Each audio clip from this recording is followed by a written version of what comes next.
यीशु के प्रिय माता पिताओं, भाइयों बहनों और बच्चों, आज हम संत मत्ती के अनुसार हमारे प्रभु ईसा मसीह का पवित्र सुसमाचार अध्याय 7 वाक्य 7 से 12 पर मनन करेंगे। यीशु हमें एक अद्भुत और महत्वपूर्ण सत्य सिखाता है। ईश्वर अपने बच्चों की प्रार्थनाएं सुनते हैं और सबसे उत्तम वरदान देते हैं। ये पाठ हमें 3 महत्वपूर्ण कार्य करने को कहता है। यीशु यहाँ प्रार्थना की शक्ति को उजागर करते हैं और हमें सिखाते हैं कि ईश्वर एक प्रेममय पिता है जो हमें कभी खाली हाथ नहीं लौटाते। यीशु के ये 3 क्रियाएं, मांगना, खोजना और द्वार खटखटाना, ईश्वर से हमारे संबंध की विभिन्न अवस्थाओं को दर्शाती है। पहला, मांगना, पूर्ण विश्वास से प्रार्थना करना। जब हम किसी चीज़ की आवश्यकता महसूस करते हैं तो सबसे पहला कदम ईश्वर से मांगना है। लेकिन मांगने का अर्थ केवल शब्दों में प्रार्थना करना नहीं, बल्कि विश्वास और विनम्रता से प्रार्थना करना है। ईश्वर हमेशा वही नहीं देते जो हम मांगते हैं, बल्कि वे वही देते हैं जो हमारे लिए सबसे अच्छा है। जैसे एक माता पिता अपने बच्चे को हर मांगी हुई चीज़ नहीं देते, वैसे ही ईश्वर भी हमें वही देते हैं जो हमारे लिए सही और लाभदायक होता है। दूसरा, खोजना, सक्रियता और आत्मिक प्रयास करना। ईश्वर केवल हमारी प्रार्थनाओं को सुनने वाले नहीं हैं, बल्कि वे हमें खोजने के लिए भी बुलाते हैं। खोजना केवल बाहरी चीज़ों की तलाश करना नहीं है, बल्कि ईश्वर को अपने जीवन में गहराई से खोजने का आह्वान है।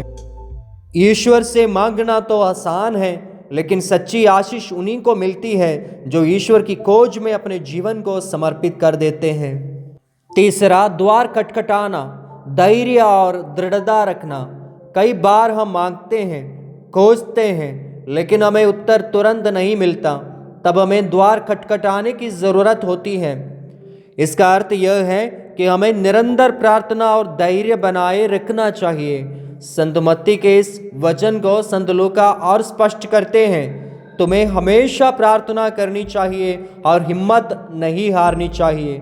कई बार ईश्वर हमारी परीक्षा लेते हैं और हमें धैर्य और विश्वास से प्रार्थना करने के लिए आमंत्रित करते हैं। संत अगस्टिन कहते हैं, ईश्वर हमारी प्रार्थनाएं तभी पूरी करते हैं जब वे हमारी आत्मा के लिए लाभकारी होती हैं। संत तेरेसा ऑफ आविला कहती है, धैर्य और विश्वास से की गई प्रार्थना कभी व्यर्थ नहीं जाती।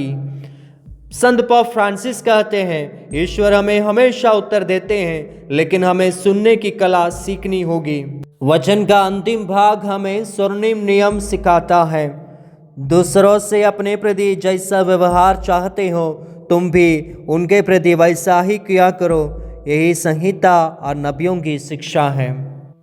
इसका गहरा अर्थ क्या है? ईश्वर से मांगने और प्राप्त करने का अर्थ केवल अपने लिए आशीष मांगना नहीं, बल्कि दूसरों के प्रति दयालु और उदार बनना भी है। यदि हम प्रेम चाहते हैं तो हमें दूसरों को प्रेम देना चाहिए। यदि हम क्षमा चाहते हैं तो हमें दूसरों को क्षमा करना चाहिए। यदि हम ईश्वर से दया मांगते हैं तो हमें भी दूसरों पर दया दिखानी चाहिए। यही ईसा मसीह का सबसे बड़ा संदेश है, अपने भाई बहनों के साथ वही करो जो तुम अपने लिए चाहते हो। हे प्रेममय यीशु, आपने हमें सिखाया कि यदि हम मांगें, खोजें और द्वार खटखटाएं तो हमें आपकी कृपा प्राप्त होगी। हमें वह अनुग्रह दीजिए कि हम सच्चे मन से प्रार्थना करें, आपके राज्य की खोज करें और धैर्यपूर्वक आपके उत्तर की प्रतीक्षा करें। आमीन।